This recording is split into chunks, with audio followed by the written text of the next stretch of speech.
Kapolri Jenderal Listio Sigit Prabowo menyebut tahun 2024 lalu sebagai masa terberat bagi Polri. Menurut Listio, Polri banyak disorot publik karena banyak anggotanya yang melakukan pelanggaran hukum. Kapolri Jenderal Listio Sigit Prabowo menyatakan dalam 1 tahun terakhir menjadi masa yang berat bagi Polri karena banyak ditimpa masalah. Salah satu masalah yang banyak disorot adalah pelanggaran yang dilakukan oleh anggota polisi. Kapolri meminta jajarannya untuk selalu berupaya menjaga kepercayaan publik. Ya, kita maklumi bahwa dalam 1 tahun ini memang sangat berat. Kita menghadapi berbagai macam tantangan terkait dengan masalah tugas dan juga banyaknya pelanggaran oleh anggota. Kita melihat bahwa beberapa waktu ini hal-hal yang kemudian menjadi perbuatan yang dilakukan oknum ini banyak sekali muncul di media. Oleh karena itu tentunya itu harus dilakukan respon cepat. Penanganannya harus cepat dan kemudian langkah-langkahnya juga diinformasikan kepada masyarakat. Sehingga kemudian terlihat bahwa Polri mengambil langkah-langkah dan tidak membiarkan. Saat menghadiri rapat pimpinan TNI dan Polri Kamis lalu, Presiden Prabowo Subianto juga mengingatkan agar anggota TNI dan Polri menjalankan tugas dengan penuh dedikasi pada rakyat. Rakyat yang menggaji saudara, rakyat yang melengkapi saudara dari ujung kaki sampai ujung kepala, rakyat yang memberi makan kepada tentara dan polisi, dan rakyat memberi kuasa kepada tentara dan polisi untuk memegang monopoli senjata. Dan dengan kepercayaan yang demikian besar, dengan menyerahkan kekuasaan kepada saudara-saudara, diharapkan, dituntut dari saudara-saudara pengabdian yang setinggi-tingginya. Banyaknya pelanggaran oleh anggota polisi menjadi sorotan publik. Beberapa kasus pelanggaran hukum yang melibatkan anggota Polri antara lain kasus pemerasan penonton konser DWP asal Malaysia, kasus anggota polisi menembak mati pelajar SMK di Semarang. Selain itu juga ada kasus terbaru yang juga menjadi sorotan, yaitu muncul dugaan pemerasan terhadap tersangka kasus pembunuhan yang diduga melibatkan perwira polisi di Polres Jakarta Selatan. Kapolri dalam laporan akhir tahun 2024 lalu menyebutkan 2.741 personil Polri melakukan pelanggaran disiplin. 1.070 anggota menjalani penempatan khusus, 221 diantaranya didemosi atau diturunkan pangkatnya. Selain itu, ada 1.827 personil melakukan pelanggaran kode etik. Sebanyak 414 anggota polisi diberhentikan dengan tidak hormat dan 525 lainnya mendapat hukuman penurunan pangkat. Dalam survei Litbang Kompas awal Januari 2025, tingkat kepuasan publik dan citra lembaga kepolisian juga berada di posisi terendah jika dibandingkan lembaga penegak hukum lainnya di Indonesia. Tim Liputan Kompas TV. Kapolri Jenderal Listio Sigit bilang tahun ini tahun terberat Polri karena banyak polisi melakukan pelanggaran. Lalu bagaimana Polri mengatasi hal ini? Bagaimana polisi melakukan pembinaan terhadap anggotanya agar kembali mendapat kepercayaan publik? Kita bahas bersama staf ahli Kapolri Arianto Sutadi dan pengamat kepolisian Bambang Rukminto. Selamat malam Bapak-Bapak. Selamat malam Mbak Briska. Kalau tahun ini disebut tahun terberat bagi Polri, kata Kapolri, karena banyak anggotanya melakukan pelanggaran. Sebenarnya apa evaluasi yang sudah dilakukan sejauh ini? Karena jangan sampai ada kasus hilang lagi, muncul lagi yang baru. Pak Arianto. Oh, bagaimana tadi pertanyaan Mbak? Ya, karena kalau Kapolri bilang bahwa tahun ini tahun terberat bagi Polri karena banyak anggota yang melakukan pelanggaran. Tapi kan kalau satu kasus ada, lalu nanti muncul lagi yang baru, sama saja tidak ada perbaikannya. Evaluasi yang sudah dilakukan seperti apa, Pak? Sebetulnya kalau polisi banyak yang melanggar itu sudah sejak dari dulu, Mbak. Cuman tahun lalu itu kan banyak sekali disorot dan sering sekali muncul di media, begitu ya. Dan kemudian evaluasi daripada Polri itu tidak hanya ketika sudah muncul parah baru dievaluasi, enggak. Setiap ada berita yang negatif itu otomatis kita langsung melakukan evaluasi. Mekanismenya begitu gitu. Makanya Kapolri kemarin itu mengakui berat, tetapi beliau sudah selama ini sudah mencoba untuk memperbaiki kesalahan itu dengan mengatakan bahwa saya akui bahwa anggota yang melanggar kesalahan itu akan kita tidak tegas. Ya, yang kedua, tidak akan menutup-nutupi anggota yang salah. Dan yang ketiga, berkomitmen untuk meningkatkan kualitas dan integritas anggota. Itu Pak Kapolri sebagai penanggung jawab paling atas ya. Tapi apa yang disampaikan oleh Pak Kapolri itu kan tentunya mestinya dilakukan oleh jajarannya. Ya. Para pimpinan daerah, karena pimpinan wilayah atau pimpinan unit itu yang langsung mengawasi anggota yang melakukan yang salah atau yang baik kan itu. Nah, mestinya apa yang disampaikan oleh Bapak Kapolri itu dijalankan oleh jajaran di bawahnya sesuai dengan batas dan lingkup kewenangannya. Tapi kalau saya lihat selama ini ya, seperti contoh tadi, bahwa saya akan melakukan tindakan tegas.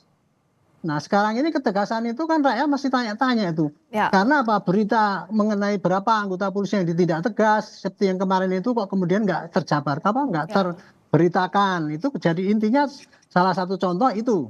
Tindakan tegas belum terberitakan, walaupun tadi ada datanya ada berapa tuh yang di PT Dewa 414. Itu kan baru muncul sekali ini aja, tapi sehari-hariannya masyarakat tuh belum merasakan bahwa anggota itu tidak tegas. Termasuk juga anggota yang lain yang nakal-nakal itu nggak pernah lihat bagaimana anggota yang nakal tidak tegas, sehingga dia ya asik aja dengan kenakalannya itu. Iya. Itu dari satu poin. Yang kedua dari poin bahwa anggota ini tidak akan kita tutupi gitu. Tapi kenyataannya kan di dalam setiap press release apabila ada kejadian gitu ya, kejadian yang menohok polisi, apakah menembak anak kecil lah dan memeras dan sebagainya, kan beritanya kan cuman iya sudah kita. Tapi tidak ada detail seperti apa transparansinya gitu ya Pak? Kesalahannya begini, nggak diakui segini, ini yang salah, ini benar, sekarang lagi diperiksa. Tidak hanya akan kita lakukan pemeriksaan secara profesional, ya publik yang nggak puas. Iya. Itu yang terakhir untuk itu. Komitmen kualitas integritas itu tadi, itu kan Kapolri hanya ngomong perintah bawahnya yang mestinya aktif gitu. Dan itulah mesti dari menurut hemat saya kemauan dari Pak Kapolri sudah cukup ya, sudah bagus. Cuman jajarannya bawahnya itu belum bisa menerjemahkan apa arti daripada perintah Pak Kapolri untuk tidak melindungi, kemudian menindak tegas dan membina integritas itu. Nah, Pak Bambang, kira-kira pandangan saya gitu. Iya, tadi sudah jelas yang disampaikan Pak Arianto poin-poinnya, tapi artinya Pak Bambang, menurut Pak Bambang apa yang menyebabkan tadi bawahan dari Kapolri tidak mau menerjemahkan atau tidak mengerti? Antara tidak mengerti dan tidak mau kan berbeda artinya. Ya, saya melihat ini terkait dengan leadership dari Pak Kapolri sendiri ya, karena kasus ini kalau dikatakan bahwa kasus terberat di tahun 2024, tahun 2023, tahun 2022 ya berat juga. Ada kasus Sambo, ada kasus Teddy Minahasa dan lain-lain seperti itu. Makanya terkait dengan pelaksanaan di lapangan, kita tidak bisa menyalahkan level di bawahnya. Pak Kapolri sendiri sudah pernah menyampaikan bahwa kalau ikan busuk itu berasal dari kepalanya, seharusnya Kapolri juga harus tegas dengan memotong kepala-kepala yang dimaksud oleh Pak Kapolri gitu. Makanya kalau kemudian sampai saat ini tidak ada perbaikan ketegasan dari Pak Kapolri, itulah yang kita tunggu. Karena kalau kita melihat banyak kasus yang terjadi saat ini, misalnya ini proses penuntasan kasus sanksi yang diberikan pada personil terkait dengan tindak pidana itu pun juga tidak dilakukan seperti itu. Makanya lagi-lagi yang diharapkan adalah bagi masyarakat, karena penanggung jawab kepolisian ini adalah Kapolri, ya adalah tindakan tegas dari Kapolri. Kalaupun di level bawahnya ini tidak bisa melaksanakan, tentu Kapolri diharapkan juga segera memotong mereka seperti itu, untuk mengganti, bukan malah mempromosikan mereka seperti itu. Nah, itu bisakah dilakukan Pak Arianto, atau sudahkah dilakukan untuk memotong kepala-kepala yang dinilai tidak taat dengan apa yang disampaikan oleh Pak Kapolri? Saya kira sudah dilakukan ya sebagian, walaupun belum seluruhnya ya. Contoh dulu waktu tahun kisah Pak Sambo itu, dia kan sampai dipidana itu, dihukum. Jenderal Teddy juga demikian. Beliau kan mengatakan jenderal-jenderal yang masih tidak mau taat dengan apa yang saya larang akan saya tindak, direktur atau Kapolda. Dan sudah dibuktikan kan beberapa orang yang ada itu. Ya. Tapi di sini Kapolri itu kewenangannya kan di pucuk pimpinan, tapi pelaksanaannya itu otomatis pada eselon-eselon di bawahnya itu ya sebagai pelaksana pembantu beliau, baik yang di pusat maupun di wilayah gitu. Jadi Pak Kapolri sudah memberikan perintah tegas, hanya kemungkinan ya kepada jajaran yang masih kurang sigap itu mungkin kurang dijewer gitu, kurang lebih ya.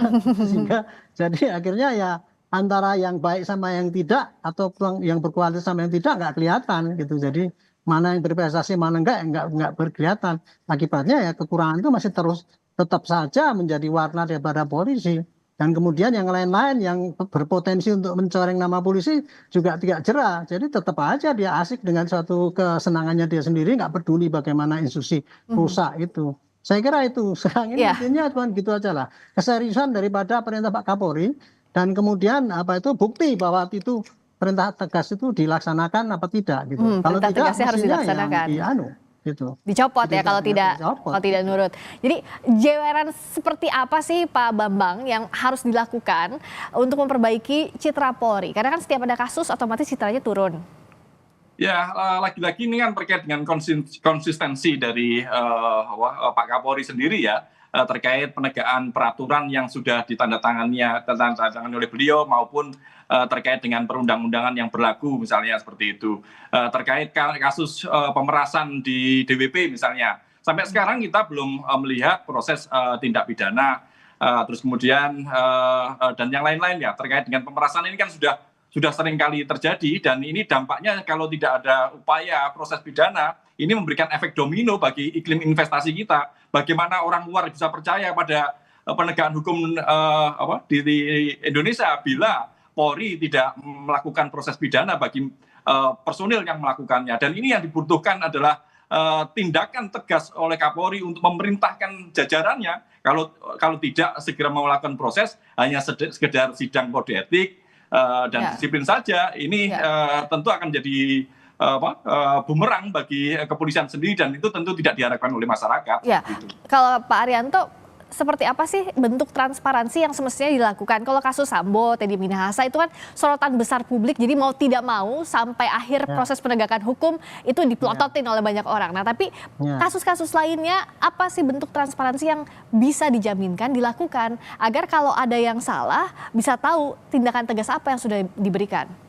Pak Kapolri sendiri di dalam rapim kemarin saya sempat mengkut perkataannya yang kita tuh dalam rangka itu memberikan itu transparansi itu jelaskan pada rakyat apa yang terjadi secepat mungkin secara transparan. Saya selama ini kan juga mengatakan gitu kan. Kelemahan daripada Polri selama ini ada menjelaskan kepada masyarakat. Polri selama ini masih terjebak pada pola-pola penjelasan model lama yang apabila ada terjadi kesalahan pada anggota itu tidak terbuka karena takut menambah coreng jelek polisi itu, termasuk juga seperti kode etik itu kan tertutup, nggak pernah terbuka. Padahal akhirnya juga sidang apapun terbuka, umum bisa melihat. Kenapa nggak sekarang kode etik itu terbuka saja biar orang tahu, oh ini memang yang terjadi itu kayak gitu, nggak usah kita memberitahukan, rakyat tahu sendiri gitu. Termasuk hukuman itu tadi kan, coba kode etik sudah jalan, tapi kemudian pidananya kan nggak jalan. Kemudian bagaimana pertanggungjawabannya itu kan nggak pernah diizinkan. Kami sudah menyarankan ya pola-pola pemberitaan dari polisi itu yang tidak transparan itu mestinya dirubah. Tapi sampai sekarang kok kelihatannya itu belum jalan ya. Padahal Pak Kapolri sudah perintahkan bahwa robahlah cara itu, berikan rakyat itu sejelas-jelasnya supaya dia tidak tanya-tanya terus dan mengecap jelek polisi terus. Saya sudah mendengar gitu. Iya, ketegasan. Pengamatan saya. Ketegasan yang dilaksanakan itu yang dinanti oleh publik agar kasus-kasus ini tidak semakin mencoreng citra Polri dan bisa mengembalikan lagi kepercayaan terhadap Polri. Terima kasih Pak Arianto Sutadi, staf ahli Kapolri. Terima kasih Pak Bambang Rukminto, pengamat kepolisian. Selamat malam. Selamat malam, Mbak.